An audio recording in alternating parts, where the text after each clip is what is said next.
Hello everyone, welcome into our latest frozen pizza review, and today I've got what I consider to be an elevated Hot Pocket. We all know Hot Pockets, don't we? And I've learned something throughout this process that I thought I knew, and I had completely wrong. You see, this is called a Stromboli. It's not called a calzone. I've always thought of a pizza that's rolled up in dough universally as a calzone, and one thing I really don't like is ricotta cheese. Well, what do you think happens when I go to a restaurant and order a calzone? I ask, does it have ricotta cheese? And they say, of course. I say, can you make it without the ricotta? Some places they can't. They're already pre-made, and other places are happy to accommodate. The other thing, a calzone not only contains ricotta, it typically has no tomato sauce. That would be served in a ramekin that you could, cut a piece off with your fork or whatever, and then dip it in the marinara sauce, which is typically exactly how I eat a calzone. Calzones look like pizzas that have been folded in half. They're round on one side and straight on the other side, just like a folded pizza. So this whole thing seems backwards to me since pizzas don't normally not have tomato sauce. I understand there's white pizzas and etc., but if you just took a regular pizza, pepperoni, cheese, tomato sauce, and folded it in half without the ricotta, with the sauce in it, you have a Stromboli. Except Strombolis aren't pizzas folded in half. Strombolis traditionally are more of a square dough that's rolled closer to a burrito versus just folded in half like a calzone. So it turns out all this time I'm looking at calzones wondering how come they just don't make calzones with mozzarella, because that's not a calzone. What I'm wanting is a Stromboli. Now I know. It took me a long time to find out. And as much as I ate Hot Pockets in the 90s, I really don't care for them today. But what I found is this company, Screamin Sicilian, makes this Stromboli that is fantastic. There's only one in here. They sell for around $6, and they're available from Walmart and Kroger and all your major grocery chains. They're really easy to find. And on the box, they come with a free mustache that you can take off the box.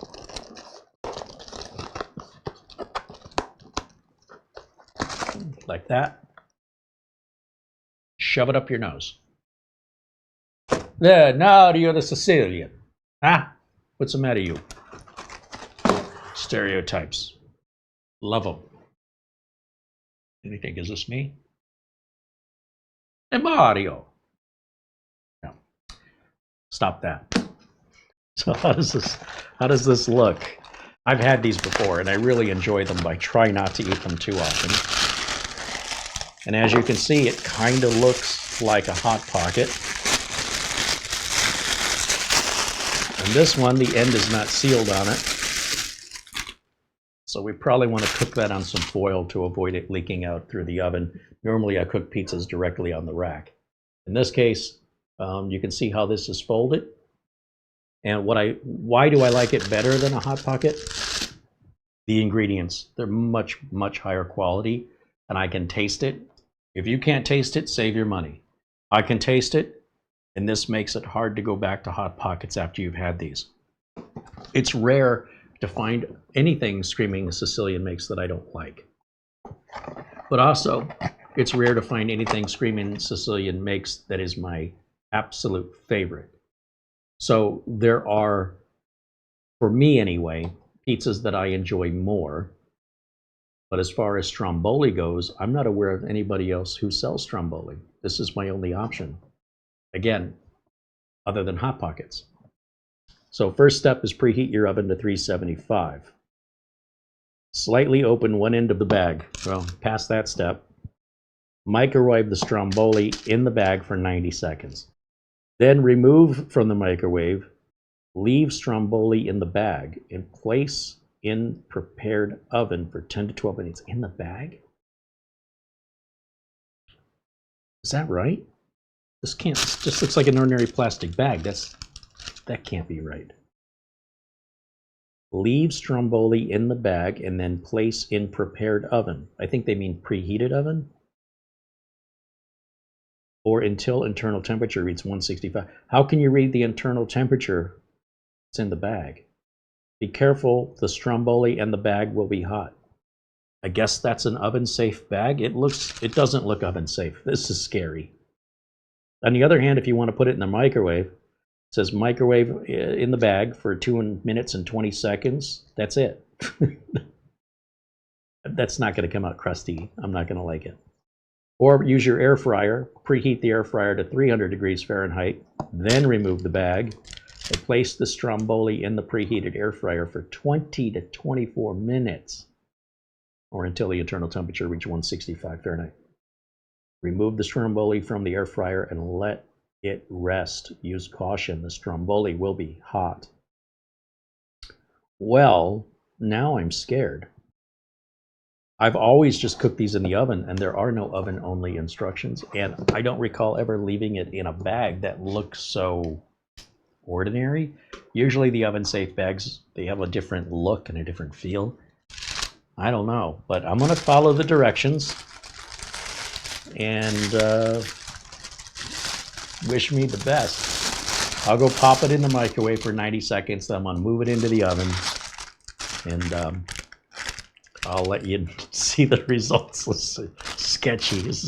When I bought this, the last time I had one of these, this was not the steps, so I'm a little freaked out. But I do know that I really, really liked it, and they're delicious. So here's hoping more of the same with just updated cooking directions. About to find out. Be right back. After 12 minutes in my oven, here's what it came out looking like. And I wasn't quite sure because it says 10 to 12 minutes. When it's ready, these are hard to tell. There's nothing worse than thinking you've got it cooked and you cut into it expecting it to be lava hot and you find out it's ice cold in the middle. So I opted for, rather than checking it at 10 minutes, I just left it in for the full 12 minutes. The plastic bag is in fact oven safe, no problems.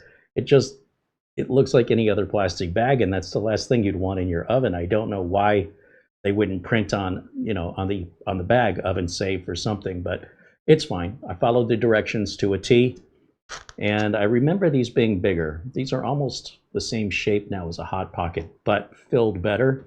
And they also have these slits up here. Now this just did come out of the oven, so it's very, very hot. And obviously I'm not going to use my pizza cutter. Instead, I've got a knife and fork. This is where it's appropriate to eat pizza with a knife and fork. And you don't want to burn the roof of your moof. Don't burn the roof of your mouth off. And I'm going to cut this open so it'll cool down faster. And I also want to check and feel if it's cold in the middle of it. So we're going to go right down the middle here. Let me get you a close up. We're going to go right down the middle. Oh, it feels cooked.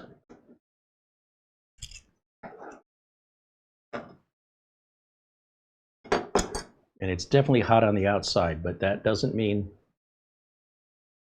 Oh yeah, that's nice and toasty in there. Look at all the pepperoni in there. My goodness. This isn't oozing out and splitting like a lot of pizza rolls do. There's obviously a whole meal in these, whereas with pizza rolls, you need to eat a lot of them.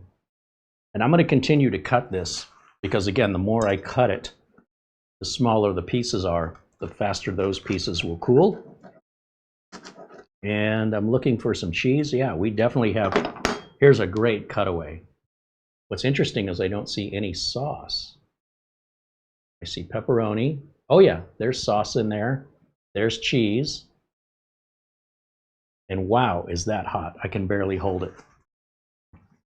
So while we're waiting, and again, I'll just face these towards you so you can see what we're working with. This is a $6 pizza that's just rolled up. And of $6 pizzas, it's a good one. At least to me it is.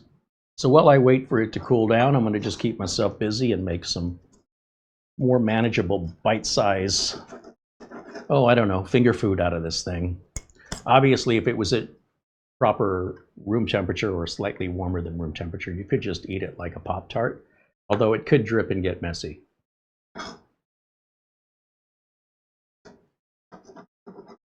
If you've never had one of these, oh man, you don't know what you're missing.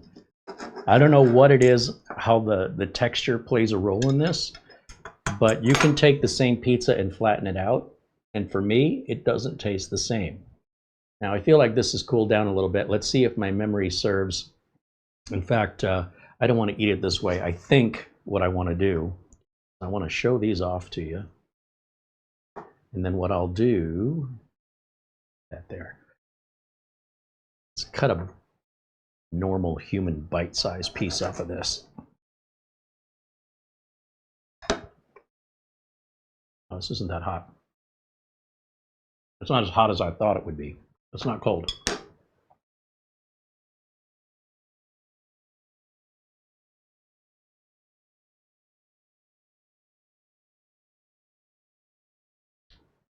What a difference. So much better than a Hot Pocket.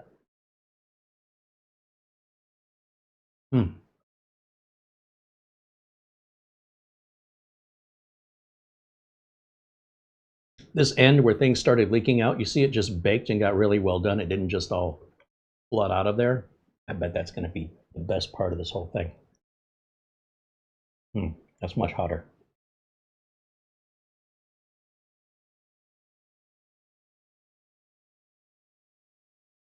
You can tell there's a lot of pepperoni in there, so overwhelmingly there's a pepperoni taste. And it's a good pepperoni. I like it. The sauce is kind of, it's there and you can taste it, but it doesn't stand out in any way. It's not standing out as bad. It's not standing out as good. It's there performing its job. It could do a better job.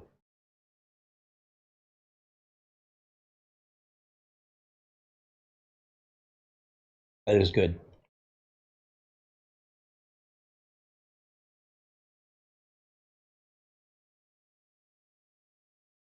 The texture that where it leaked out and burned tastes so good.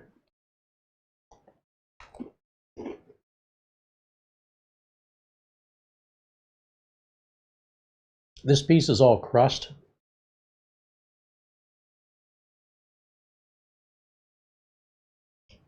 It's pretty bland as far as crust go. It doesn't stand well on its own. It really needs all the other supporting ingredients to serve its purpose.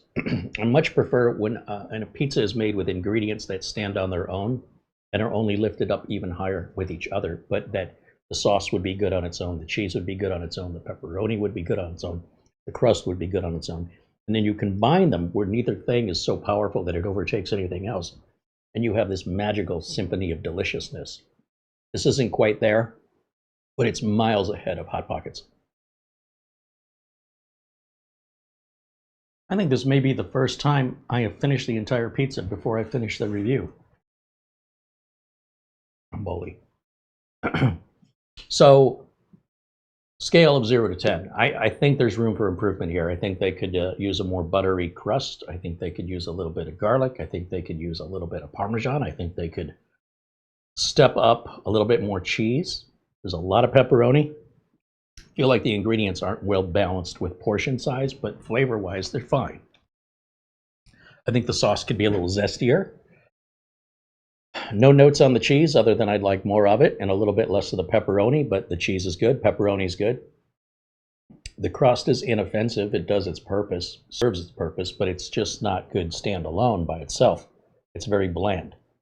I think they could elevate this with those suggestions and make it even more amazing. Or you can just make one at home, and I'll show you how to do that in a video coming up here. We'll give it a shot. How hard could it be? Famous last words. So 0 to 10. Well, the plate suggests a high score, right? Because the plate's been cleared. But I do believe there's room for improvement, at least for my personal preference. So I'm going to say 9. I think if they did those improvements, they could bump to that final point to a 10. If there is a frozen pizza you want me to review, if there's one you really like, please tell me about it. I would love to be able to try your favorites, and we can compare notes. And if you haven't tried one of these Screamin Sicilians, try one. Let me know what you think of their Stromboli. And if you've already had one, tell me what you thought of it. Did you like it? And thank you again. We will see you on the next one. Bye for now.